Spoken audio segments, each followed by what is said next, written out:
ॐ पार्थाय प्रतिबोधितां भगवता नारायणेन स्वयं व्यासेन ग्रथितां पुराणमुनिना मध्ये महाभारतम् अद्वैतामृतवर्षिणीं भगवतीम् अष्टादशाध्यायिनीम् अम्ब त्वामनुसन्ददामि भगवद्गीते भवद्वेषिणीं भगवद्गीते भवद्वेषिणीं। గీతా ప్రియులకు ఆత్మబంధువులకు నమో నమః. 100 రోజుల్లో భగవద్గీత 700 శ్లోకాల పారాయణ అభ్యాసం అధ్యయనం. ఈరోజు 37వ రోజు. ఆత్మ సంయమ యోగంలోని 20వ శ్లోకం నుంచి మనం ఈరోజు పారాయణం చేద్దాం. నిన్నటి రోజున ధ్యానం అనేది ఒక స్థిరమైన మనస్సుతో చేయాలి. అది గాలికి అటు ఇటు రెపరెపలాడకుండా నిశ్చలంగా స్థిరంగా ఉన్న దీపంతో పోల్చారు. ఏ విధంగా అయితే దీపము నిశ్చల స్థితిలో స్థిరంగా పైకి తన వెలుగుని ప్రసరిస్తూ ప్రకాశవంతంగా ఉంటుందో, అలాగే నిగ్రహించబడినటువంటి మనస్సుతో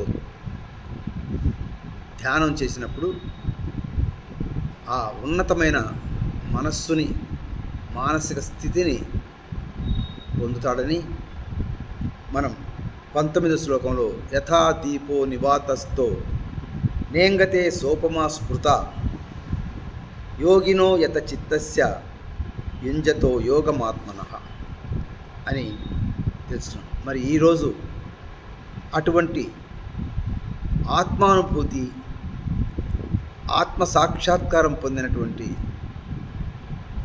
యోగి యొక్క మహిమను, ఈ స్థిరమైనటువంటి నిగ్రహింపబడిన మనసుతో చేసిన ధ్యానం యొక్క లక్షణాలను, మహత్యాలను ఈ క్రింది 4 శ్లోకాల్లో తెలుపుతున్నారు స్వామి. 20వ శ్లోకంలో యత్రో పరమతే చిత్తం నిరుద్ధం యోగ సేవయా యత్ర చైవాత్మనాత్మానం పశ్యన్నాత్మని తుష్యతి. బాగా నిగ్రహింపబడినటువంటి మనస్సు అది ఆత్మ సంయమ ధ్యానయోగం ద్వారా నిగ్రహింపబడిన మనస్సు ఎక్కడ శాంతిని పొందుతుందో, ఎక్కడ మనస్సుతో ఆత్మ సంయమ యోగి ఆనందాన్ని పొందుతాడో అటువంటి ఆత్మ ధ్యానం, ఆత్మ సంయమ యోగ ధ్యానం చేయాలి. అంటే సాధారణంగా మనసు లయమైనప్పుడే ఆత్మ ఉదయిస్తుంది. ఆలోచనలతో, సంకల్ప వికల్పాలతో ధ్యానం చేస్తున్నప్పుడు నీకు ఆ ఆనందము దర్శనం కాదు. ఎప్పుడైతే ధ్యానంలో మనసు లయమవుతుందో అక్కడ యోగి అమిత ఆనందాన్ని పొందుతాడు. అటువంటి ధ్యానం చేయాలి. అంటే మనోలయం ఏకగమ్యం. దానికి తగినటువంటి ధ్యానానికి ముందు ప్రాణాయామాలు చేసుకోవాలి. అప్పుడు మనసు ఉపరతిని పొంది ప్రశాంతమై బుద్ధి సహాయంతో ఆత్మ ఆనందాన్ని పొందుతుంది. అటువంటి ధ్యానాన్ని మనం చేయాలి. అలాగే 21వ శ్లోకంలో సుఖమాత్యంతికం యత్తద్ బుద్ధిగ్రాహ్యమతీంద్రియం. ఆ సుఖము ఇంద్రియములకు మనస్సుకు అందేది కాదు, కేవలం బుద్ధి మాత్రమే గ్రహించదగినది. అంటే బుద్ధి సూక్ష్మమైనదిగా, సుసంస్కరింపబడినదిగా ఉండాలి. అటువంటి బుద్ధి మాత్రమే ఆత్మను, ఆత్మానందాన్ని, ఆత్మ సంయమ యోగాన్ని పొందగలుగుతుంది. దీనికి బుద్ధి చక్కగా స్థూలం నుంచి సూక్ష్మానికి ఎదగాలి, గ్రహించే శక్తి పెరగాలి. దానికి మనం ఎక్కువగా గాయత్రి మంత్రాన్ని ఓం భూర్భువస్వః తత్సవితుర్వరేణ్యం భర్గో దేవస్య ధీమహి ధియో యో నః ప్రచోదయాత్ అని ఈ గాయత్రి మంత్ర జపయజ్ఞం చేయాలి. అప్పుడు పరమాత్మ అంటే, ఓ పరమాత్మ, ఈ ముల్లోకములను చక్కగా పరిపుష్టంగా పరిపాలించే ఓ విశ్వరూప, ఓ సర్వేశ్వర, మాకు మంచి బుద్ధిని ప్రసాదించు, మా బుద్ధిని వికసింపచేయు.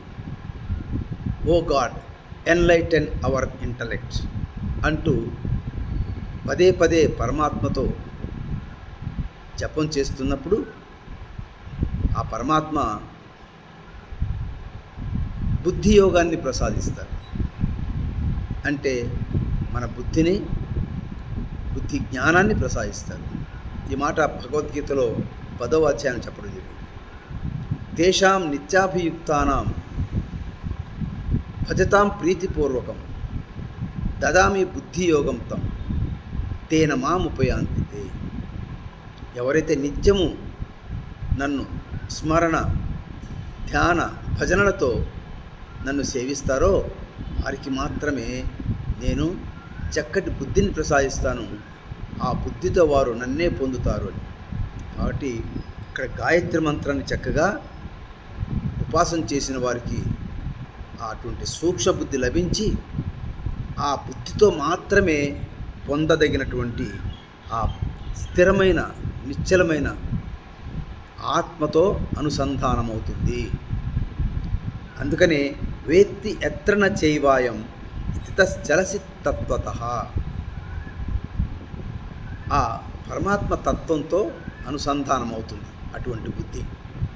అందుకని ఏది బుద్ధి మాత్రమే తెలుసుకోదగినదో, జ్ఞానేంద్రియ మనస్సులకు అతీతమో, అనంతమో, ఆ సుఖాన్ని ఆత్మ సంయమ ధ్యాన యోగి ఎక్కడ ఉండి అనుభవిస్తూ ఆ ఆత్మానుసంధానంలో చలించకుండా ఉంటాడో అటువంటి తత్వాన్ని, అటువంటి యోగాన్ని అభ్యసించాలి.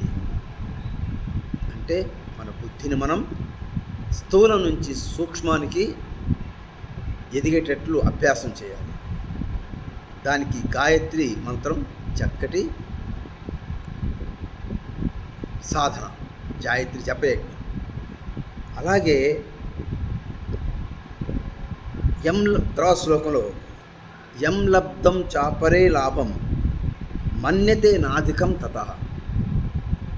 అటువంటి సూక్ష్మ బుద్ధితో మాత్రమే పొందదగినటువంటి ఆ ఆత్మస్థితి,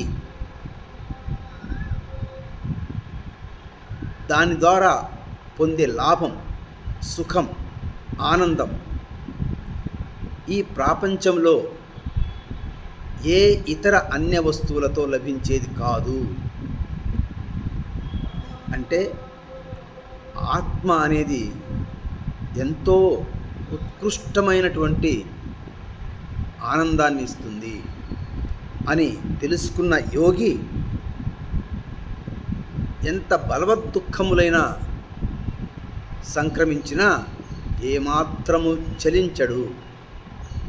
అవి అస్త్ర శస్త్ర ఖడ్గముల ద్వారా భయంకరమైన బాధలలో కూడా అతను ఏమాత్రము చలించడు.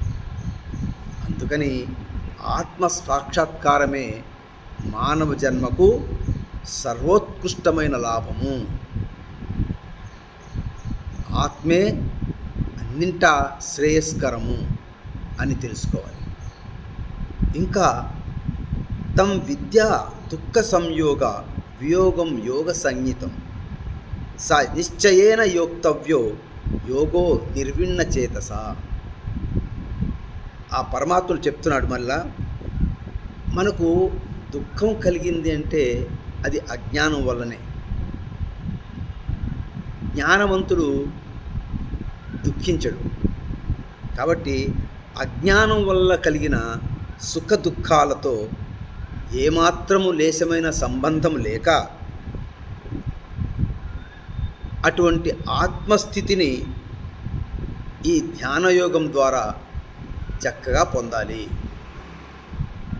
అంటే దుఃఖరహిత స్థితిని పొందాలి. ఆ విధమైన ధ్యాన యోగాన్ని నిర్విచారమైనటువంటి మనస్సుతో పట్టుదలగా సాధించాలి. అంటే ముందుగా మనస్సుని జ్ఞానంతో నింపాలి. ఏది ఆత్మ, ఏది అనాత్మ, అదేవిధంగా ఏది సత్యము, ఏది అసత్యము, ఏది శాశ్వతము, ఏది అశాశ్వతము అనే విషయాలు జ్ఞానపరంగా ఎదిగి మనస్సుకు అజ్ఞానంతో నిండినటువంటి దుఃఖాలతో చలించనీయకుండా స్థిరం చేసుకోవాలి. ఇటువంటి సాధన వల్ల మరి ఎలా ఉంటుందో కృష్ణ పరమాత్ముడు 24వ శ్లోకంలో వాస్తవంగా సంకల్ప వికల్పాలు ఇవి పూర్తిగా త్యజించమంటాడు, నిశ్శేషంగా చేసుకోమంటాడు. ఏంట సంకల్ప వికల్పాలు అంటే మనకు కోరికలు 2 రకాలుగా ఉంటాయి. ఒకటి మన కారణ శరీరంలో ఉన్న వాసనలు మనం ఈ జన్మకు కావలసిన ప్రారబ్ధ వాసనలు కొన్ని, అలాగే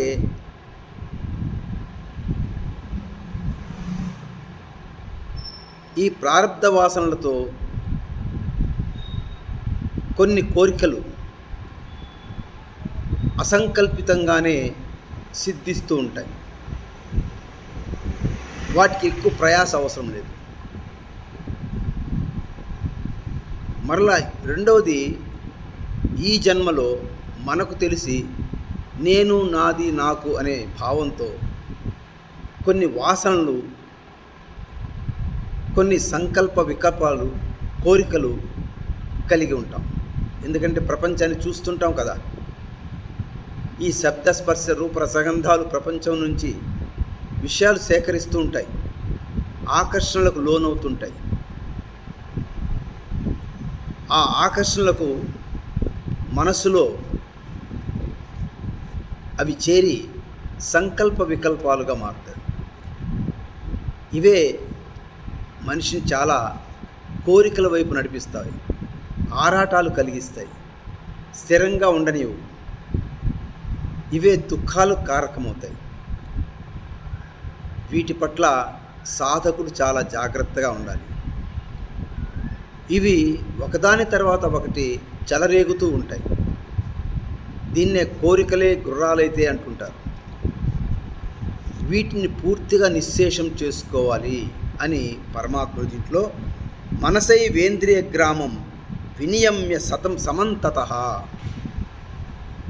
అన్ని వైపుల నుంచి, అంటే పంచజ్ఞానేంద్రియాలు సేకరించే సమాచారం ఉంది కదా, విషయాలు విషయార్థాలు అన్నిటి వైపు నుంచి, శబ్ద స్పర్శ రూప రసగంధాల వైపు నుంచి వాటిని చక్కగా నిగ్రహించాలి అని ఈ శ్లోకంలో పరమాత్మ సంకల్ప వికల్పాలను చక్కగా నిగ్రహించి మనస్సును ప్రశాంతం చేసుకోవాలి అని చెప్తూ, మరి అటువంటి సంకల్ప వికల్పాలను చక్కగా నిగ్రహించుకోవడానికి, నిశ్శేషం చేసుకోవడానికి చేయవలసిన సాధన ఏంటో 25వ శ్లోకంలో చెప్తారు స్వామి. శనైరు పరమే బుద్ధ్యా ధృతి గృహీతయ ఆత్మ సంస్థం మనః కృత్వా న కించిదపి చింతయేత్. అంటే మనసుకు ఈ ప్రపంచం వైపు పరిగెత్తడము, ఇంద్రియాలతో విషయాలను ఆకర్షించడము సహజమే. అయితే ఆ మనసును సంస్కరింపబడిన బుద్ధి ద్వారా బుజ్జగించి విషయాకర్షణలోకి పోకుండా దానికంటే ఉత్తమోత్తమైనటువంటి ఆనందానుభూతి ఇచ్చే ఆత్మ వైపుకు మళ్లించగలగాలి. అది శనైరు పరమే. ఆ బుజ్జగించడం అనేది మెల్లిమెల్లిగా జరగాలి. బుద్ధి చక్కటి స్థూలత్వం కాకుండా సూక్ష్మత్వంతో ఉన్నప్పుడు అది ఆత్మతో సన్నిహితంగా ఉంటుంది. అలాంటి బుద్ధి మనస్సును బుజ్జగించగలుగుతుంది. బుజ్జగించి ఆత్మ సంస్థం మనః కృత్వా, ఆ మనస్సుని ఆత్మలో స్థిరపరచగలుగుతుంది. అంటే బుద్ధికి ఆత్మ ఎటువంటిదో తెలుసు కాబట్టి దానికంటే పరమమైనటువంటి ఆనందము ఈ ప్రాపంచిక విషయాల్లో దొరకదని, అన్నిటికంటే పరమోత్కృష్టమైన ఆనందం ఆత్మలో దొరుకుతుందని బుద్ధి గ్రహించి మనస్సును బుజ్జగించాలి. అప్పుడే మనస్సు విని మనసు ఆత్మలో స్థిరమవుతుంది.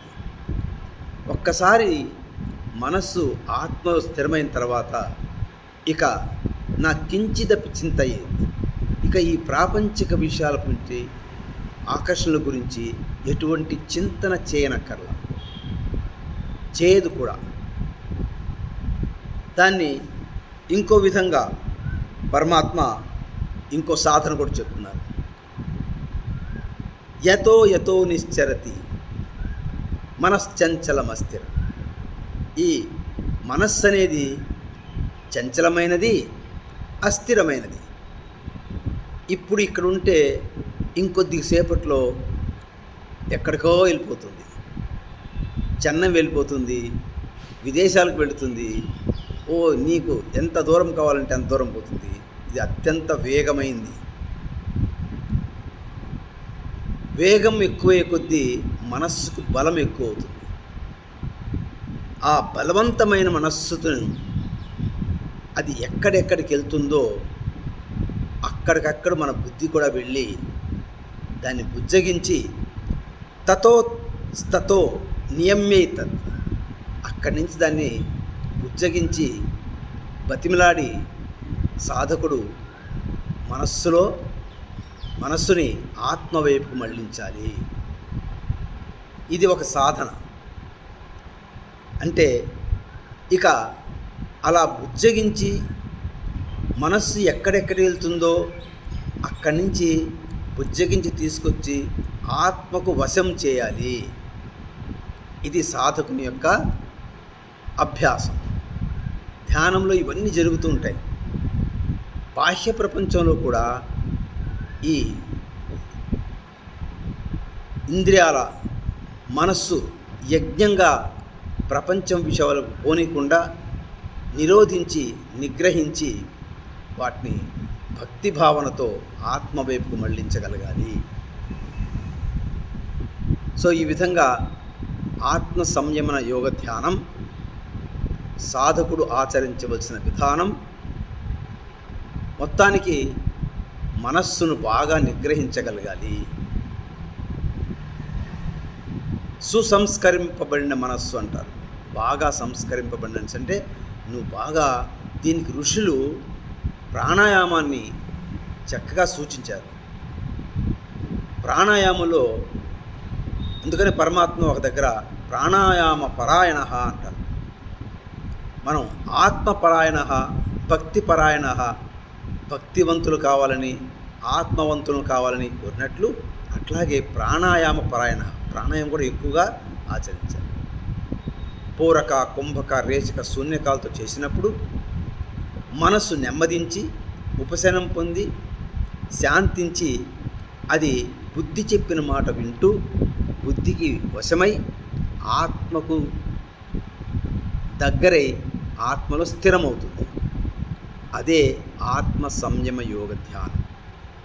ఇటువంటి అభ్యాసము చక్కగా సాధన అందుకనే పరమాత్మ 5వ అధ్యాయంలో 27వ శ్లోకం చెప్పారు. స్పర్శాన్ కృత్వా బహిర్బాహ్యాన్ చక్షుశ్చైవాంతరే భ్రువో ప్రాణాపానం సమో కృత్వా నాసాభ్యాంతరచారి. ఇటువంటి అభ్యాసం చేసినప్పుడు యతేంద్రియ మనోబుద్ధి, నువ్వు మనస్సును ఇంద్రియముల బుద్ధిని జయిస్తావు, ముక్తుడు అవుతావు అని చెప్పడం జరిగింది.